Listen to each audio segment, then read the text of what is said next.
análisis de a las 8:45, lunes, el último lunes del mes de agosto, la última semana de agosto.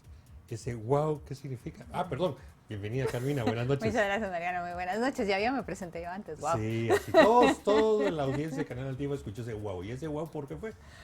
Pues imagínense, empieza septiembre ya, en una semana. Todavía no. Bueno, el jueves pues. El jueves inicia, Ya, ¿verdad? o sea, ya. El mes patrio. El mes patrio, parece mentira este año. O sea, Y cada el vez día no sé. más bello de todo el año también. Claro. Está de cumpleaños el día viernes usted. ¿Quién le contó eso? Un pajarito aquí en producción. Bueno. Bueno, pero ese no es el tema de hoy por la noche. Gracias por acompañarnos. Hoy por la noche vamos a analizar junto a la senadora María Fernanda Cabal de la República de Colombia por el Partido Centro Democrático la situación en Colombia. Como recordarán, en varias oportunidades durante el proceso de elecciones en Colombia tuvimos varios análisis acá en Canal Antigua y bueno, cuando se dio la elección anticipamos en los análisis realizados una situación que se veía venir. La sorpresa, bueno, para algunos no fue tanto la sorpresa, sino el impacto que causó el nombramiento del señor Iván Velázquez como ministro de la Defensa, pues generó muchas olas aquí en Guatemala. A varias semanas ya de haber tomado posesión y haber anunciado algunas de las políticas y haber dado algunas declaraciones, la preocupación crece acá en Guatemala porque hay algunos aquí en el país que aplauden o quisieran replicar esas cosas que están pasando en Colombia. Pero para analizar esta situación, como lo decía, tenemos a la senadora María Fernanda Cabal, a quien le doy la bienvenida. Señora senadora, buenas noches, bienvenida. Buenas noches, muchas gracias. Para mí es un gusto volver a estar con ustedes y con su audiencia de Guatemala. Gracias, senadora. Precisamente hablábamos con Carmina previo al programa, tratando de recordar la vez que nos dio un tiempo de su agenda y le agradecemos nuevamente que haya aceptado la invitación. Bueno, senadora, si usted nos pudiera dar un inicio, un panorama general, cómo está ahorita Colombia, las noticias que llegan hasta acá son de alta preocupación para nosotros, pero qué mejor que usted, que es una de las voces más fuertes en evidenciar las situaciones que se viven en Colombia, que escuchar ese análisis. Por favor, senadora. Bueno, nosotros, los demócratas, los que creemos en que los presidentes se deben cada 4 años, que hay que respetar las instituciones, que tenemos muchas dificultades por nuestra propia historia como países de América Latina, que eso se puede resolver sin necesidad de dar al traste con lo que hemos conseguido en las últimas décadas. Es mentira lo que dice la izquierda, que siempre dice que estamos mal, y entonces venden el cambio, y resulta que el cambio con la izquierda simplemente es comprar un pasaje al suicidio, un pasaje para derribar todas las estructuras que hemos edificado con tanto esfuerzo y pasando por tanta violencia, porque en eso tenemos algo en común Guatemala, Colombia, Perú, sin lugar a dudas, Salvador, Nicaragua, en fin. No hemos salido, como lo dije yo, de esta pesadilla. Antiguamente usted se despertaba y decía fue un mal sueño, no es realidad. Hoy usted se despierta y el mal sueño es la realidad que estamos viviendo. Es terrible, no lo esperábamos, pero lo que es cierto es que si uno hiciera un análisis de candidaturas, se da cuenta que prácticamente se le pavimentó el, el, el paso a la presidencia de Gustavo Petro. Y también tengo muchas dudas el resultado electoral y el conteo. Pero pues ustedes díganme cómo quieren hacer la entrevista y vamos parte por parte. A ver, senadora, comencemos por lo que está sucediendo en este momento. Hay muchos cambios. Sabemos que se le dio de baja, bueno, se jubilaron a generales del ejército que habían jugado un papel importante, están llegando guerrilleros al gobierno, nos comentaban que hay problemas con la iglesia ya, etcétera, etcétera. A ver, ¿qué está sucediendo exactamente en este momento y cuáles son estas alertas rojas que ustedes están tan preocupados? Bueno, la primera alerta que se plantea y que el público la denunció desde un año antes de las elecciones de Congreso, era el contrato de Indra, la empresa española, muy cuestionada. Un contrato donde fue el único proponente y donde nos causó mucha suspicacia que funcionarios de la registraduría vinieran de trabajar con la empresa Indra. Incluso el director de sistemas ganándose menos dinero hoy que lo que se ganaba hace 7 años. Ahí vale la pena hacerles un poquito de historia para que ustedes entiendan el contexto de por qué yo hago afirmaciones que más adelante se las digo. Primero, Juan Manuel Santos es miembro de la junta directiva de una empresa muy poderosa que se llama Thomas Gregg Sons. Esa empresa Thomas Gregg es la encargada de los procesos de cedulación en la registraduría, es la encargada de los ciclos del proceso electoral y terminó ganándose prácticamente todo. Es la dueña de la registraduría.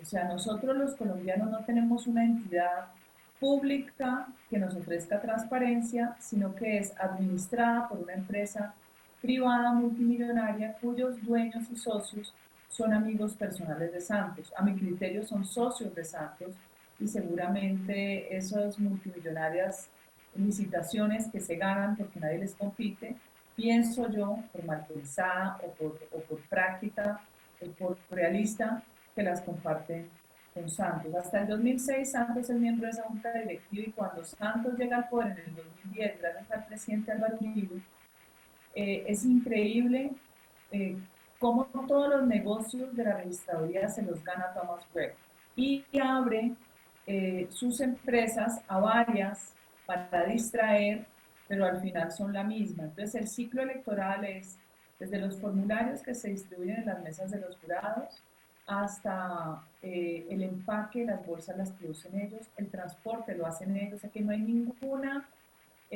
interventoría, auditoría, nada externo de otra empresa, ni siquiera del Estado que nos garantice transparencia, hasta el final. Todo el ciclo electoral es monopolizado. Cuando han intentado otras empresas muy grandes como Servientrega entrar a competir, están completamente amañados los pliegos. Es imposible que los demás cumplan con los requisitos diseñados por ellos, que solo califican para ellos. Dicho esto, en el 2014, cuando viene la disputa electoral entre Oscar Iván Zuluaga y Juan Manuel Santos, gana Santos no solo con el dinero de Odebrecht, con los miles de millones. Ustedes recordarán que con Odebrecht hay presidentes y vicepresidentes en el mundo condenados. Y a este señor nada lo toca, porque en Colombia no hay justicia para Juan Manuel Santos ni para la izquierda. Él, si ustedes lo ven, es una persona que viene de la élite política bogotana, pero aquí hay una élite, como en otras partes de América Latina, que siempre jugó con la izquierda. Yo los denomino élite revolucionaria, como los caviares en Europa.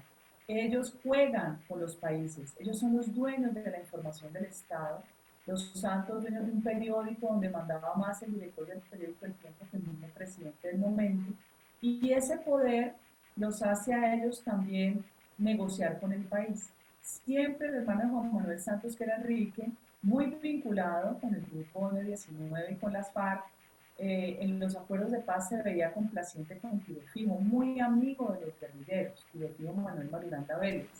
Se da uno cuenta en la historia de Colombia que cada vez que el ejército de Colombia iba a derrotarlos, salía la clase política con la banderita de la paz, que es darle oxígeno al enemigo. Y un oxígeno que terminaba con indultos, amnistías, cómo fueron beneficiados los del M19 donde hizo parte de Gustavo Petro. Entonces, haciéndoles ese antecedente de la historia, aterrizamos a hoy. Santos se roba las elecciones. Aquí hay personas presas por recibir dineros de Odebrecht, pero a él nadie lo toca. Incluso hasta hace poco, el último que prestó sus cuentas para recibir ingentes sumas de dinero cuenta cómo se usaron para las elecciones. Pero lo interesante es que Oscar Iván gana en primera vuelta por más de 400.000 votos y lo remonta Santos y lo supera en un margen de 1.200.000 votos. Eso mismo es lo que nos parece altamente sospechoso en estas elecciones de segunda vuelta. Es imposible para usted variar una constante como la abstención electoral en 6,7%, que significan 2.700.000 votos entre primera y segunda vuelta. Gustavo Petro había sacado en primera 8.400.000, creo, más o menos, y sube a 11 millones. Eso es imposible, porque además él maneja un nicho duro y ese nicho duro genera un rechazo muy grande, a pesar de la destrucción del nombre de Uribe, que lo hizo sistemáticamente la izquierda, con Juan Manuel Santos, que es su socio de negocios. Senadora, Sistema, sí. disculpe, hay un tema muy particular que le agradecería si lo puede puntualizar. Eh, Esta empresa donde Santos es dueño, ¿tiene alguna subsidiaria especializada en temas electorales o es la misma? ¿Y sabe por qué se lo pregunto? Porque estamos a pocos días que en Guatemala se levante una licitación importantísima para la actualización de los sistemas informáticos del Tribunal Supremo Electoral. Quisiéramos poner una gran bandera roja aquí en Guatemala a partir de la información que usted nos comparte, si esa empresa pudiera optar a ofertar para lograr estar dentro del sistema informático del Tribunal Supremo Electoral de Guatemala. ¿Cómo se llama, por favor? Ellos se llaman Indra y ellos tienen unas empresas subsidiarias. Yo les puedo pasar a ustedes después los nombres de cómo se dividen ellos aquí dentro de la registraduría. En Estados Unidos, con el robo de la elección a Trump, es la misma Dominion, la empresa Dominion del conteo de votos, que variaron la diferencia de 700.000 votos a la medianoche en Pensilvania, es la misma. Ellos tienen máscaras, pero yo les puedo pasar después los nombres de cada una, porque ustedes tienen que estar muy alertas. Y el gran peligro hoy en la elección de Brasil es Indra también. Entonces se ha vuelto una empresa no confiable, donde están aliados con el socialismo del siglo XXI. Eso es un hecho. Aquí la gente trató de hacer lo que pudo, pero desafortunadamente el candidato de segunda vuelta hizo todo lo posible por no ganar, que fue Rodolfo Hernández. Todo lo posible por ahuyentar a los que estuvimos a su lado. Algunos nos parecía simpático, aguerrido, otros simplemente por detestar a Petro, por ir del voto contra Petro. Pero él todo lo que hizo fue una cartilla para destruir su propia campaña. Y cuando le gana Petro por 700.000 votos, que además terminan siendo al final el mismo 1.200.000 que usaron en el 2014, no se atrevió él a pedir un reconteo cuando tenía la autoridad y la legitimidad de hacerlo, y le quitó los poderes a todos los abogados que estaban pendientes del escrutinio. Entonces ya tenemos esto aquí montado. ¿Yo por qué digo que los hermanos Bautista de Thomas Gregg son socios de Santos? Para mí es evidente que usted pertenecer a una junta directiva casi 4 años, después llegar a ser presidente y que toda la contratación sube a un nivel exponencial y que después la amarran para que nadie participe, es obvio. Esos 8 años de Santos en el poder, del 2010 al 2018, hicieron unas cifras multimillonarias, más los funcionarios de la registraduría que pertenecían tanto a Indra como a Thomas Gregg. El director de sistemas perteneció a Indra y a Thomas Gregg. Yo le mandé un derecho de petición, lo hice público, porque esto no termina aquí. Llegamos a la primera vuelta, a las elecciones de Congreso en Colombia. Y llegamos a las elecciones de Congreso cuando de repente empieza a gritar el pacto histórico, que es el partido de Petro, que hay fraude en un puesto de mesa, y encuentran casi 600.000 votos en ese puesto. O sea, eso no había ocurrido jamás. Uno dice, listo, error de los jurados. Si yo hubiera sido presidente, yo contrato una auditoría forense para ello y la exijo. No hicieron absolutamente nada. El gobierno prácticamente se agachó, se puso al lado de la registraduría, no pasó nada. Seguían las olas de desconfianza, y cuando me encuentro yo, para que ustedes estén al tanto, de una información que el registrador estaba anunciando que ya tenían la auditoría forense. Ya no iban a auditar las elecciones de marzo de Congreso, sino la primera vuelta. Y me llama alguien de Costa Rica, un experto electoral, y me dice, tienen que frenar eso, porque esa firma no audita, nunca ha auditado. Es una firma que se llama DataSys, que es de Costa Rica, con un personaje que se llama Denis Cascante, que pertenece a CAPEL, organismo o apéndice derivado del Instituto de Derechos Humanos, a su vez derivado de la Corte Interamericana de Derechos Humanos, y ya sabemos cómo operan estas entidades completamente cooptadas por la izquierda. ¿No es Tenemos cierto? conocimiento del trabajo de CAPEL y además, senadora, Indra pues es una empresa de no muy buen prestigio en Guatemala. Aquí a la audiencia de Canal Antigua le recuerdo el fracasado negocio de los radares que Indra le vendió a Guatemala y que nunca terminaron de operar correctamente. Carmina, por favor. Gracias.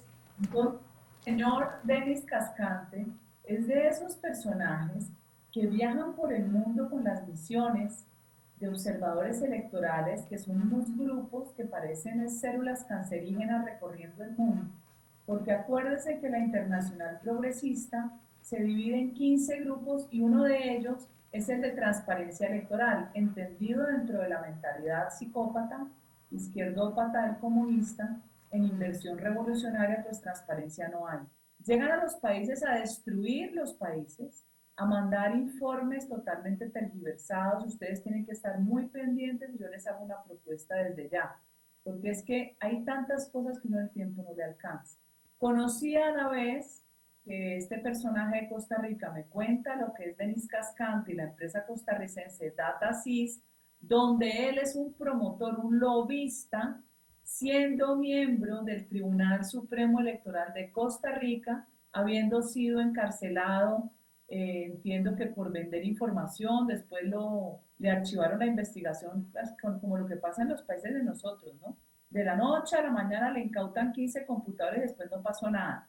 Bueno, Denis Cascante viaja por el mundo con otros personajes que tengo la información de un argentino que deberíamos abrir un día en vivo con él para que nos cuente cómo viajan todos estos socialistas del siglo XXI a cada país en época preelectoral y en elecciones a distorsionar. Son una banda. Hay argentinos, chilenos, mexicanos, pero increíble, porque cuando usted los devela, les quita el poder. Denis Cascante tenía listo el contrato por 3.000 millones de pesos, son $800.000, para auditar con una empresa que nunca había auditado en su vida. Lo que había vendido era hardware, equipos de computador. La empresa DataSys, sancionada en Honduras por prestar un pésimo servicio. Entonces, ahí vamos viendo, porque si uno hiciera la tarea, uno se da cuenta que ellos no son muchos, pero no estamos nosotros enfrente develándolos y poniendo al descubierto cuál es su estrategia. Entonces, eso pasó, yo lo denuncié, cuando yo lo denuncié inmediatamente se echaron para atrás y dijeron que no era verdad, cuando ya lo habían anunciado en medios, que ya estaba el contrato con esa empresa. Entonces, venimos a primera vuelta. Y en primera vuelta gana Gustavo Petro con una cifra que uno decía más o menos era lo que pensábamos. Segundo queda Rodolfo Hernández, un outsider, un hombre con una comunicación muy básica que a la gente le gustaba, muy emocional, anticorrupción. Y queda de tercero Federico Gutiérrez, que era, por decir, el candidato del establecimiento, donde estaba el Centro Democrático, en fin. Un candidato que a mi criterio le faltó mucho más compromiso, prepararse mejor para los debates, hacer sentir más emoción a la gente. Lo sacan del juego y quedan el señor Rodolfo, que es un hombre mayor, y Petro. Y ya viene el desenlace de la segunda vuelta. Absolutamente improbable, estadísticamente improbable, pero ya tenemos a Petro, porque usted sabe que la izquierda, que es mafiosa, paga todos los billones por robarse los países. Se robó Venezuela, cayó Colombia, están detrás de que se caiga Panamá. Ustedes, que yo conozco su historia, ustedes han sido unos valientes defendiéndose, hay que seguirse defendiendo, pero tenemos que trabajar más unidos que nunca. Ya ven cómo le ha ido a Castillo en Perú, un ladrón con toda la familia ladrón y los ministros ladrones. Ya vemos a Boric, que es impresentable, va a perder el referéndum, por fortuna, pero ¿qué hay detrás? ¿Qué ¿Qué hay detrás de todos ellos? ¿Por qué ganó la señora de Zelaya en Honduras? ¿Qué hay detrás? Están todas las mafias, Rusia, Irán, Venezuela y Cuba. Es que nosotros estamos expuestos y con un gobierno demócrata en Estados Unidos, más expuestos todavía porque no había terminado de cantarse el fraude en Perú cuando el Departamento de Estado ya estaba aplaudiendo a Castillo. Entonces, yo veo que esto, para América Latina, la caída de Colombia es terrible. Nosotros estamos horrorizados. Cada día que pasa hay un anuncio más depredador que el otro. Error de Petro, haber abierto tantos frentes de batalla en muy corto tiempo porque la gente no es tonta y la gente reacciona. Pero solo el hecho de la locura de todos estos progres que es el ambientalismo extremo, porque ellos no tienen medidas equilibradas, de decir que no se podía explorar más petróleo, ni más gas, ni más carbón. Ustedes pueden creer, ustedes ya vieron la locura que pasó en Sri Lanka y lo que está pasando con los verdes en Holanda. Senadora, Un disculpe, ¿usted valor de cree las que esto se acciones. debe o responde a que el presidente Petro está aprovechando esta ventana de los 100 días que es tan importante para hacer todos estos cambios y ya una vez hechos, pues bueno, ya la gente podrá hacer poco? No, yo veo que ha sido torpe en el sentido de aplastar a tanta gente, en el sentido de vulnerar activos como son el petróleo de Colombia, el gas. El petróleo nos deja 15 billones de pesos de regalías, eso es muchísimo dinero que se van en programas sociales. Se cayó el valor de las acciones, por Dios, no hubo ni una frase amable. Yo no sé dónde están parados de verdad o si es que el propósito es empobrecer al final, pero usted no toca que lo que le va a dar dinero a usted como mandatario. Se cayeron las acciones, perdieron valor. Después de eso dice que va a presentar una reforma tributaria. No necesitamos la tributaria. Colombia creció más que cualquier país, un 12,5%. Eso obviamente no se mantiene, después va a haber una caída y una normalización, pero cuando usted tiene no solo una expectativa de crecimiento tan grande y además el recaudo con la eficiencia del sistema de impuestos, le va a entregar mucho dinero. Pero ellos están obsesionados porque el comunista, como nunca ha producido nada, le gusta quitárselo a los demás. 25 billones de pesos es un dineral, habían empezado con 50. La reforma tributaria va a romper la capacidad económica del sector real, va a romperla, no tienen cómo. Nos van a poner impuesto a la ganancia ocasional, o sea, yo vendo un apartamento y va a ser 39% impuesto. Cuénteme, ¿quién va a vender o quién va a comprar un activo? Cuando usted tiene un activo es ahorro, usted está guardando, en vez de tener un dinero en efectivo, está comprando algo, una casa, un local, un apartamento. Todo se frena. Una reforma tributaria que va a gravar no solo la renta de las empresas al final del año, sino los dividendos de los socios, como si fuera una doble tributación. Es espantosa. Y al sector minero, que también todos estos ambientalistas odian la minería, pero les fascina andar con un celular, porque no se les ocurre que eso tiene minerales, y se ponen tenis, y no se les ocurre que también viene el petróleo. En fin, nosotros estamos enfrentados, señores, a la imbecilidad colectiva, como lo dice Olavo de Carvalho. La imbecilidad. Y son mentes que han venido en los últimos 15 años siendo modificadas a través de información falsa, con impresión de imágenes, hasta que logran su objetivo. Chile, el país más rico de América en cuanto a prosperidad económica. La lectura de Pinochet, que la constitución de Pinochet, uno qué carajo le importa, y Pinochet está muerto, lo que les dejó fue una constitución que los hizo ricos. Ah, no, había que destruir la riqueza. Como digo yo, la vida buena cansa y la mala amansa. Una constituyente que, si ustedes escuchan cuando uno empieza a analizar, es hecha por lo que se denomina los modernos degenerados. Es una forma nueva de marxismo que le llaman marxismo cultural, neomarxismo, que es la tribalización de la sociedad. Como la lucha de clases no les sirvió, porque el proletariado en el modelo capitalista, una familia pobre puede salir y hacerse rica, o un rico puede quebrarse, pues aquí tenían que inventarse otra locura que es la privatización de la sociedad. Al indígena lo volvieron odiador, a la persona de raza negra odiadora, y dice, aquí ahora nos odiamos y nosotros somos países mestizos, independiente del racismo heredado de la colonia española, que era una forma de dominación, independiente de la religión católica. Nosotros finalmente encontramos países libres, libertad de cultos, aquí no hay racismo ya.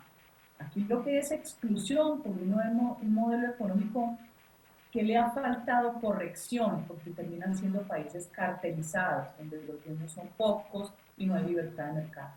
Pero hoy, Petro, Senadora Cabal, es permítame, terrible, eh, miedoso. Entonces, si quieren, pasamos a la descabezada de los generales. permítame un comentario.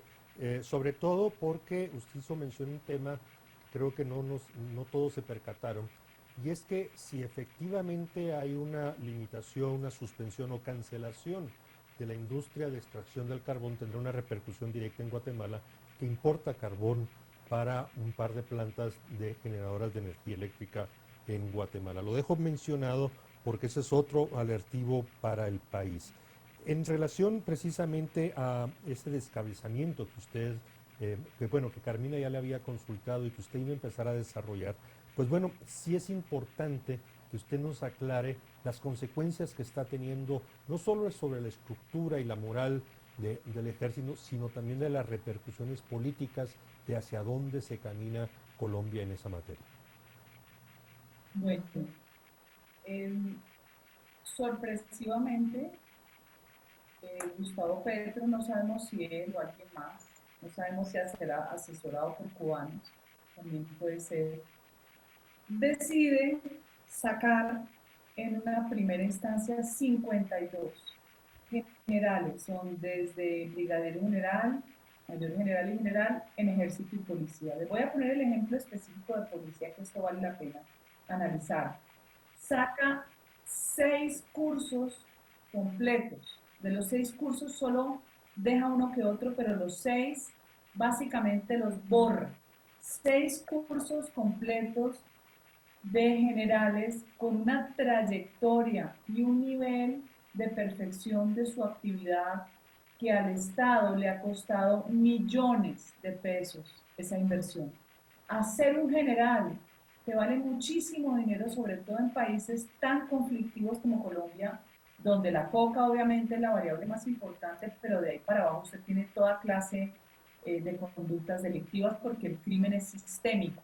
El crimen se mueve como si fuera una multinacional donde distintos estamentos desarrollan una actividad, pero al final son integrados. Es como los corredores de narcotráfico que sirven para la trata de personas o el tráfico de armas. Él sacó al curso 57, donde estaba el general Vargas, general de la policía, uno de los hombres más estructurados en la historia de la policía en Colombia. Sacó al curso 58, donde había varios generales, aquí está el general Perilla, Castellón, sacó al curso 59, estaban los generales Libreros, Murillo, Gómez, González, yo conozco a unos, también sacó el 60, generales, aquí dejó en el 60 Henry Sanabria, director, pero sacó a Alejandro Barrera, que venía de inteligencia y venía de ser pues de los mejores generales. Él había pasado a algo que se llama, ¿cómo se llama después? La DICAR. Bueno, la policía en Colombia está muy bien estructurada para poder enfrentar las distintas amenazas. Sacó a Vázquez, Camacho, Mujica de inteligencia. Todas las operaciones de inteligencia que se hicieron estos 4 años fue con estos generales. Del año 61 lo barrió a todos, al general García, Criollo, Franco. Y en el año 62, de la curso 62, a Ruiz, Hernández, León, en fin, 6 cursos prácticamente borrados del mapa, porque todo aquel de los que les he nombrado, todo el que hubiera pasado en algún momento de su carrera por inteligencia, había que sacar.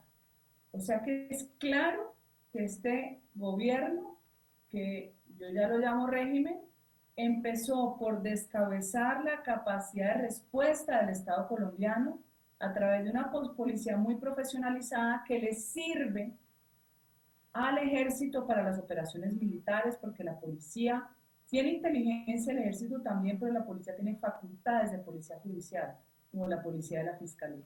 Entonces, eso te desmembra, hace sentir temor a los que se quedaron, y el temor hace que usted simplemente sea un sometido a unos mandatarios que son altamente ideologizados, que creen que esto se va a manejar fácil con procesos de paz, con todos los narcos, con el clan del Golfo, con los guerrilleros, que eso es simplemente diciendo, ya no se bombardea más, porque si hay niños reclutados, y entonces el Estado, porque no es responsable de los niños reclutados, lo que van a hacer es reclutar más niños para que no vuelva a haber una operación militar ni por aire ni por tierra.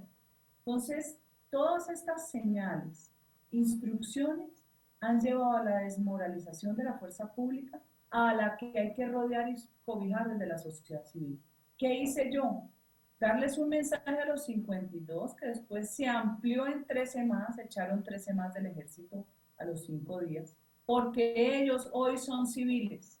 Y esa información que tienen ellos nos va a servir a nosotros, sociedad civil, para protegernos de los enemigos a los que van a dejar campeando este gobierno por los territorios haciendo lo que les dé la gana, donde la coca va a crecer sin límites y seguro la extradición también la van a quitar, y para poder defendernos y entender hacia dónde vamos.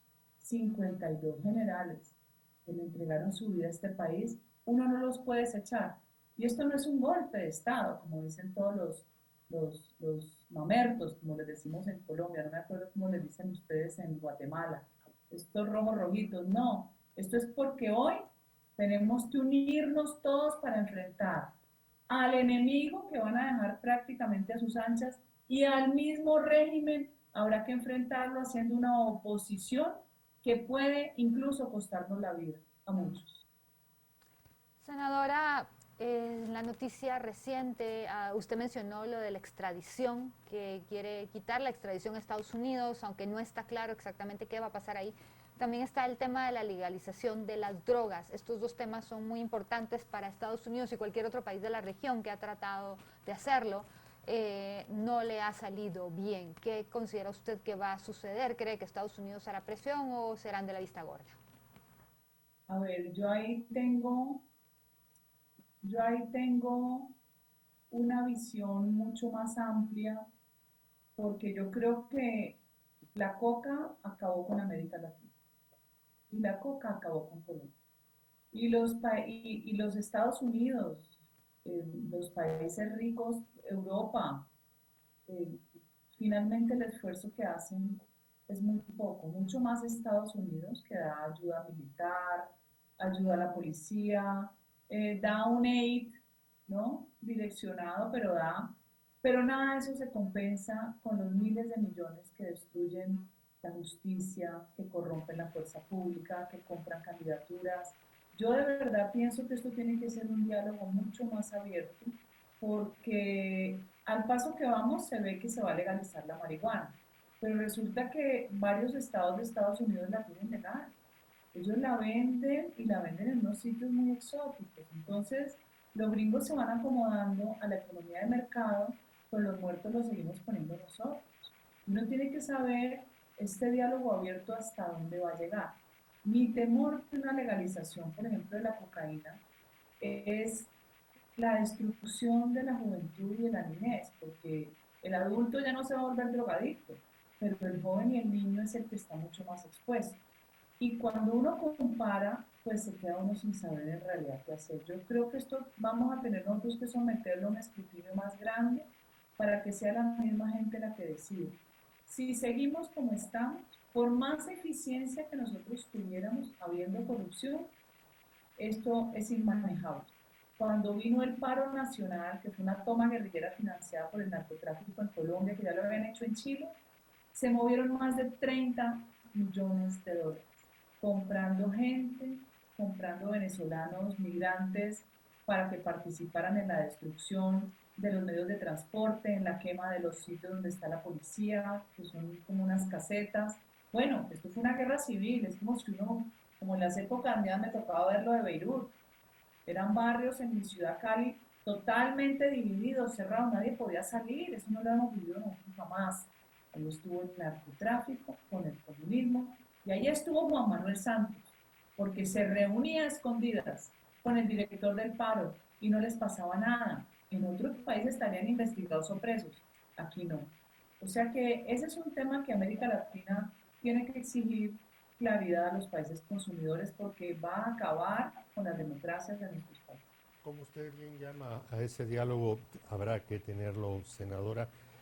Me llamó la atención que en la descripción de la situación, de las decisiones que se tomaron en relación al ejército, no mencionó al señor Iván Velázquez, el ministro de la Defensa, una persona que sabemos que tiene una agenda ideológica muy marcada. Ya sufrimos nosotros los embates de esa agenda ideológica aquí en el país. Pero bueno, ¿qué papel está jugando este señor Velázquez en todo lo que usted nos describe, senadora? A ver, ellos hacen equipos, ¿no? Ellos tienen sus malvados para el equipo A, para el B, para el C. No necesariamente todos son amigos, entre ellos muchos se detestan. De hecho, yo creo que hay tantos compromisos que ha hecho Petro con toda esta gente que montó que no les va a poder cumplir. Ellos en poco tiempo van a estar ya despedazándose entre ellos, porque la izquierda es totalmente carnívora. Y yo veo a Iván Velázquez con ese deseo, porque él es un hombre psicológicamente muy complejo, a él le gusta la figuración. Cuando él fue magistrado auxiliar de la Corte Suprema, él desarrolló una megalomanía y un narcisismo extremo. Él me cuentan compañeros de él que solo podía subir en ascensor hacia el piso donde él estaba, porque él estaba de auxiliar en el tema de la investigación del paramilitarismo. O sea, él se enloqueció, hay gente que se enloquece con el poder. No corrió con la suerte de ser magistrado porque sus compañeros siempre lo rechazaron, no sé qué hubo allí. Ni siquiera en este momento en la Corte Suprema de Justicia, él siendo ministro, tiene afinidades, allá hay distancias. Yo creo que él sabe muy poco del Ministerio de Defensa, poquísimo de la jerarquía de la estructura militar y policial. No debe saber nada con respecto a la antigüedad, a la trayectoria, a la experiencia del honor militar. No tienen ni idea y seguro no les importa. Pero yo no creo que estas decisiones sean de él. Estas decisiones tienen que venir de un cuerpo integrado donde estoy segura que debe haber personajes de guerreros cubanos. Y él está ahí para hacer cumplir los mandados de Petro. Pero lo que pasa es que él se le olvida que él es un administrativo, él no es el presidente. Cuando él dice, se prohíben los bombardeos en campamentos donde hay niños, bueno, él será responsable de, en esos sitios donde se concentra la guerrilla, desplazamientos y muertes de población civil inerme y desprotegida. Él será responsable de decisiones que además no estaban ni siquiera en su fuero. La orden de evitar un bombardeo la debería ser el presidente e incluso va en contra de la misma Constitución, porque usted tiene obligatoriamente que proteger la seguridad nacional y la seguridad de sus ciudadanos. Aquí se reclutan niños y es terrible lo que pasa, sí, pero ustedes saben que en el DIH un muchacho de 15 años armado es un actor armado, así es caracterizado. Yo veo esto muy confuso, pero a la vez, como él hizo promesas de entrega de tierras, ya empezaron las invasiones de tierras y ustedes las han padecido tanto en Guatemala. Aquí ya han llegado a sitios estratégicos porque aquí no llegan al azar. Parece que la invasión trae control territorial, hay un cerebro atrás. Entonces, esto se le va a descuadernar a Petro más temprano que tarde. Él cree que tiene la sartén por el mango, de pronto la tiene con los grupos ilegales que tienen expectativas de entrar en un proceso de negociación. Puede que sí, pero ¿cuánto le va a durar eso? Usted releva a uno, les entrega premios de amnistías, indultos o cárcel 5 años o 8 años y vienen otros detrás. Es que esto no se va a acabar mientras esa diferencia de precio de la coca sea tan grande. Entonces nosotros estamos en una situación muy crítica en Colombia, una clase política corrupta, muchos acomodados a lo que se les dé, pero eso también se les va a ir desgranando, porque la clase política es corrupta, pero es mañosa.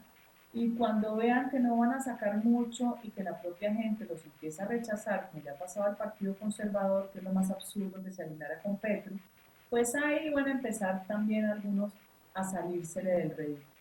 Vamos a ver este primer año. Él sabe que en su primer año tiene que sacar mucha reforma. Ya veremos cuántas logra y cuántas se vendrán. Senadora, ¿está pasando algo con la iglesia para sentirse amenazados? ¿Qué fue lo que sucedió en estos días? Es que la verdad es que yo digo que las personas que nos consideramos normales, que la vida la vemos con sentido común, nos toca tener unos niveles de tolerancia superiores, ¿cierto? Todos estos progres que se tiñen de distintos colores, ¿no? Están los verdes que no son tan comunistas, pero que yo les digo verde, yo no sé si ustedes dicen sandía a la fruta en Guatemala, pero una Verdes por sandía, fuera, rojos por dentro. verde por fuera, rojo por dentro. Aquí hay varias gamas de verdes y de rojos y amarillos y se ponen un poco coloridos. Al final, el afán del progre es dirigirle la vida a la gente. No entienden que el individuo es libre. Si yo quiero comer carne todos los días, lo hago porque me da la gana y porque puedo comprarla. ¿Por qué me obligan a no comer carne, a comer lechugas si no me da la gana? ¿Por qué me obligan a que no existan corridas de toros? Si es una tradición, cuando se acaben las corridas, se acaba el toro de Lidia y se acaban todos los escenarios de biodiversidad donde está el toro de Lidia.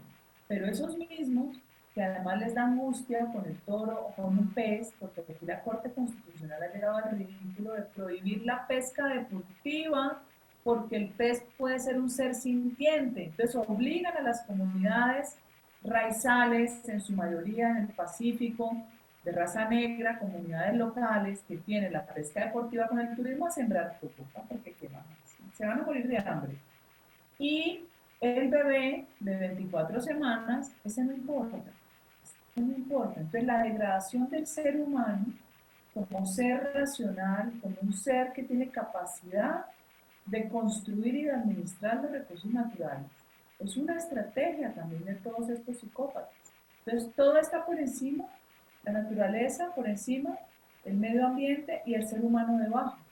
Cuando llegan a eso, esa degradación del ser humano es pensada, es exprofeso. Y ahí viene el tema de la persecución religiosa. ¿A uno qué le importa si el católico le gusta la cruz y las imágenes? Al cristiano no le gustan, pero no era quemar la iglesia católica ni la va a prohibir. Al cristiano le gusta tener su atril y, en fin, su Biblia abierta. ¿No qué le importa? No, aquí la alcaldesa de Bogotá, que acabó de destruir la ciudad porque ellos solo sirven para gritar y señalar a todo el mundo de corrupto. Esta alcaldesa inepta acabó con esta ciudad que usted no puede salir a la calle porque lo atracan o lo matan y decidió hacer una remodelación en el oratorio del aeropuerto. Y en la remodelación dice que ahora todo es neutral, no puede haber el crucifijo. ¿Por qué tiene que agredir a los creyentes? ¿Qué le importa? Eso llevaba años así. Seguramente el cristiano pues no querrá entrar, o si entra lo hace libremente. Pero aquí no tenemos ni musulmanes ni budistas para uno decir es que esta población es como lo que pasaba en la antigua Yugoslavia, ¿no? En Bosnia-Herzegovina o en Croacia, no, no, no.